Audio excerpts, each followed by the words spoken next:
Good morning, New York. Another day with Olga Kay. Alright, so today is our first official morning. Oh my god, I just almost broke my leg. Ow. This is our first official morning. We're hiding our faces because we literally slept 2 hours because the time change is different. So right now it's 5 o'clock our time and it's 8 o'clock here. So we have to have breakfast real fast and get our day started. Jess is ready. So I'm going to breakfast. Are you excited? I'm so excited. This is so cool. We're gonna take a dirty train and we're gonna go somewhere uptown. We are headed to... No, she's not grumpy, she's fine. She's just a little tired. She's like, Olga, how are you running around? I'm like, you know what? We're gonna be here for only 38 hours. I better be excited and better be running around and being happy. It's kind of chilly. I woke up this morning and Olga was running back and forth around the hotel room. Just talking to herself in a towel. I wasn't talking to myself, I was talking to you. Tricked you. We're still in New York. Oh my god, this exit might slice you apart. So this is literally 2 stops and we're here, 72nd Street. There's so many Russians. I hear so many Russian accents in New York. Oh my god, there's sunshine! People screaming. What's going on? We have arrived. Oh my god, Central Park? That's where we ended up? I was trying to take a nap and I couldn't nap at all. I just can't sleep in this city.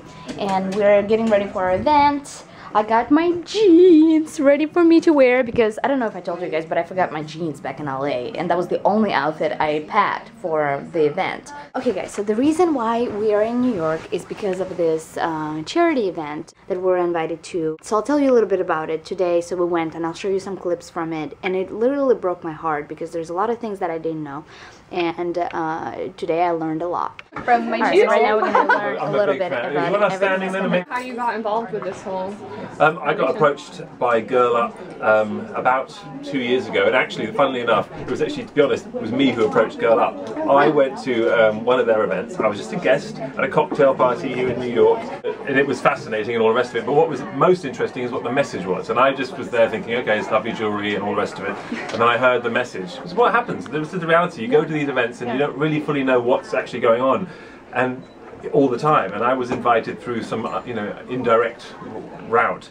But when I was there, and I remember looking at Ali, who works with me, and I'm like, this is brilliant. This is a really great idea. And I have a daughter. I want the best for her. I want her to grow up and have the best education. Where would any of us be without the women in our lives? And when you think of this on a global scale, and you realise that young girls and women aren't offered the same things that men are, and in fact are treated like second-class citizens, you realise that's just something that if you can change and you can do something about it, that you want to do that. And I heard of GirlUP and I thought, well heck, I'm going to man up. And see what I can do to make a difference. The event literally broke my heart, and we were invited here by lovely Clean and Clear people, and they're sponsoring the event as well. So they're trying to raise money pretty much for all the girls in the world out there that don't have enough I guess opportunities to have education. There's some countries out there and they were telling us things like girls get pregnant before they're 15 years old, not by choice, but because there's arranged marriages in other countries, and because of lack of education, sometimes they're just forced into marriages, and they really don't have a choice what kind of life they're gonna live. When they're 12, they get married and then they have kids in the next 3 years. And some countries just don't have enough funds for schools. And so that's why this organization was created, to help all the girls like myself, and like you, mainly you guys, girls like you, girls just like you, that really don't have the opportunity to have the life that they want to have. And girls are not seen as women. They're seen as women, where girl is made to be in the kitchen and she's made to take care of her husband and so on. So it was very sad. So it's really inspired me, and I inspired me to help.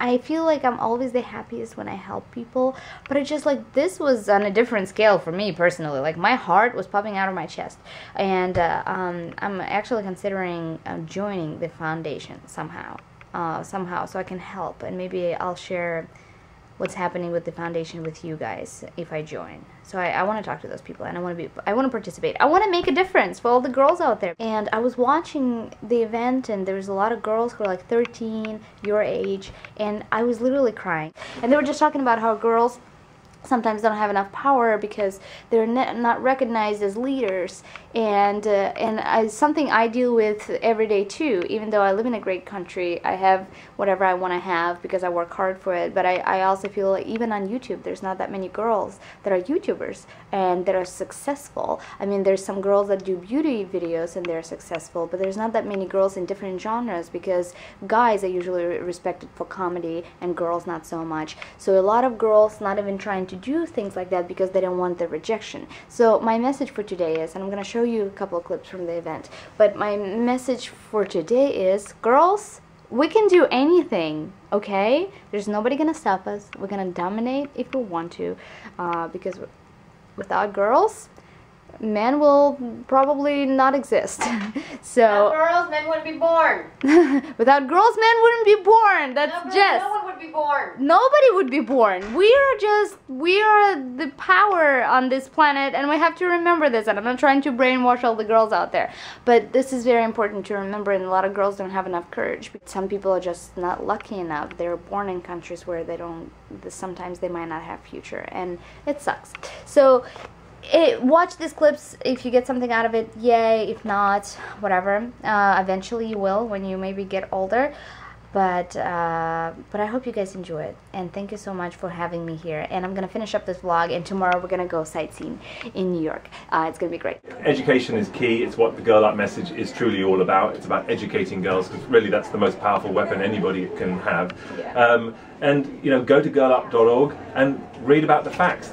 We're looking for people to give a high five, which is donate $5, and I know that they've done that in the past and raised a lot of money. And that money goes to, you know, buying things like simple things like pencils and notebooks for children in countries like Liberia and Malawi and Guatemala and Ethiopia, and there are several more.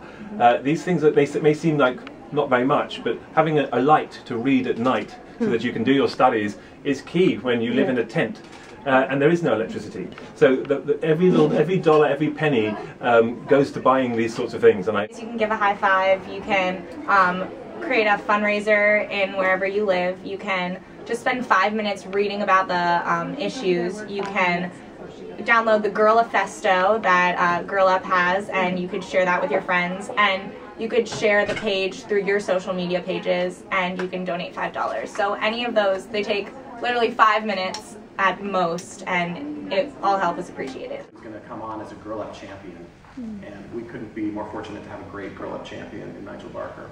And I turned off the television, got in a car, and went to an airport in Europe, and behold, in front of me in the waiting area was Nigel Barker and his family. About to get on a plane, a transatlantic plane. Stalker. As a man, and as someone who talks a lot about education, from what you've done in Haiti with schools, and with the Make-A-Wish Foundation, why this? Well, I mean, first of all, why not? I mean, ultimately, where would any of us be without the women in our lives? My grandmother had a very hard time in Sri Lanka. She had an arranged marriage that she didn't want. And as a very feisty woman that my grandmother was, she basically said no, walked out on her family, was kicked out of the family as a result. And I'm from a good Sri Lankan family. It didn't matter because it's a cultural thing. It simply just wasn't done, and she was disgracing the family. So she was kicked out and had to find her own way. My grandmother was the first woman in Sri Lanka to drive a car. Period. People were driving cars, but women were not allowed to drive cars. My mother and my grandmother and my aunt left Sri Lanka and went to England to start a new life. And my mother worked very, very hard her entire life as a model in the entertainment industry, and my grandmother worked enormously hard as well. And she was a very well-educated woman, but the best job she could get in England at the time was as a secretary, even though she was, and there's nothing wrong with being a secretary, but my grandmother was educated to the highest levels, but simply just couldn't get a job, one for her skin colour, and two because of being a woman. A lot has changed in England and the world over, but obviously not enough. And now I have my little daughter, Jasmine. I have my beautiful wife, Chrissy, who I've been with for 17 years. And I wouldn't be the man I am today if it weren't for them.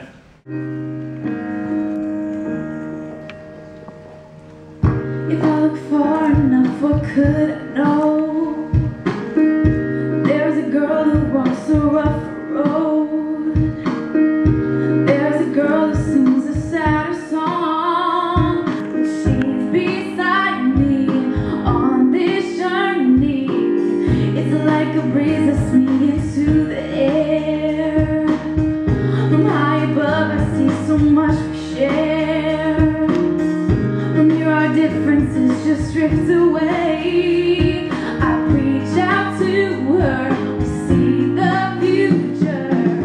We're flying like kites upon the wind, blowing forward and back again. Together under the same sun, so we can lift each other up. So much better our lives could be if I'm here for you and you're there for me. Bring it on, feel strong, come on girl, and hear our voices change the world. And hear our voices change the world.